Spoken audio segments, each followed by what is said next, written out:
बेटे की वजह से पिता को आया हार्ट अटैक। एक परिवार में माता पिता और बेटा बहू रहते थे। पिता ने अपने बेटे को पढ़ा लिखा कर एक काबिल इंसान बना देता है।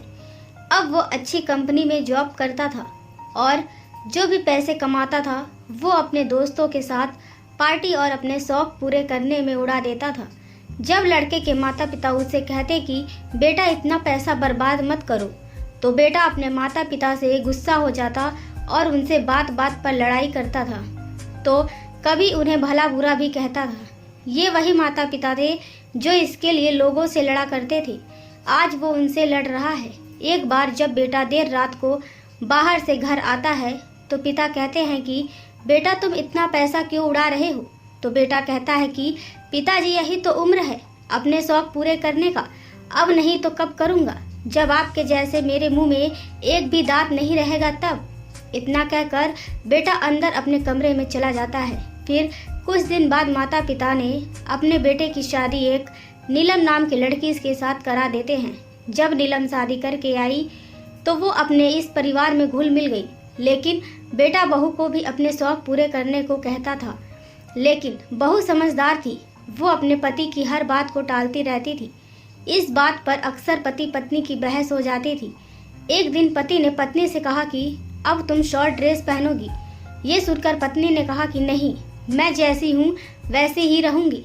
पति गुस्से में कहता है कि तुम क्यों पुराने जमाने की सोच रही हो, आज का जमाना मॉडल का जमाना है, जो सब करते हैं वही मैं तुमसे करने को कह रहा हूँ, मैं तुम्हें अलग से थोड़ी ना कुछ करने को बोल रहा हूँ। पत्नी कहती है कि नहीं, मैं आपके कहने पर नहीं चलूंगी। अगले ही दिन पिता को हार्ट अटैक आ जाता है और पिता को तुरंत हॉस्पिटल में भर्ती करवाया जाता है। डॉक्टर ने कहा कि 3 लाख रुपए जमा करवा दो, हमें तुरंत सर्जरी करनी होगी। बेटे के पास केवल 1 लाख रुपए ही थे। उसने 1 लाख रुपए जमा किए। फिर वो पैसों के लिए अपने सारे फ्रेंड को फ़ोन करता, लेकिन सारे फ्रेंड बहाना करके पैसे देने के लिए मना कर देते। फिर बेटा परेशान होकर हॉस्पिटल में मंदिर के सामने जाकर बैठ जाता है और सोचता है कि अब मैं क्या करूं? मैं इतने पैसे कहां से इकट्ठा करूं? कोई पैसे देने को तैयार नहीं है। तभी पत्नी खाना लेकर आती है और कहती है कि आप चिंता मत करिए, पैसों का इंतजाम हो जाएगा और पिताजी भी ठीक हो जाएंगे, आप पहले खाना खा लीजिए, फिर हम साथ में सोचते हैं कि पैसों का इंतजाम कहां से करें। पति के खाना खाने के बाद पत्नी घर जाती है और जितने पैसे और गहने उसके पास थे वो सारा लाती है और अपने पति को देते हुए कहती है कि ये लीजिए, मेरे पास कुछ पैसे और गहने हैं, आप गहनों को बेचकर पैसे ले आइए और पिताजी का इलाज करवाइए। पति पूछता है कि तुम्हारे पास इतने पैसे और गहने कहाँ से आए? पत्नी कहती है कि आप जो मुझे पैसे दिया करते थे मेरे शौक पूरा करने के लिए, उन्हीं पैसों को मैं इकट्ठा करके रखी थी। और रही गहनों की बात, तो कुछ मेरे मायके का है तो कुछ आपकी माँ ने मुझे शादी में दिया था।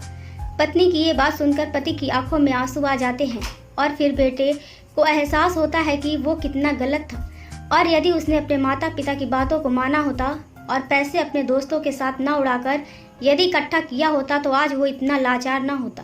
सीख, हमें कभी भी फालतू पैसे नहीं खर्च करना चाहिए। हमें केवल उतना ही पैसे उड़ाना चाहिए जितना हमारे लिए ज़रूरी हो।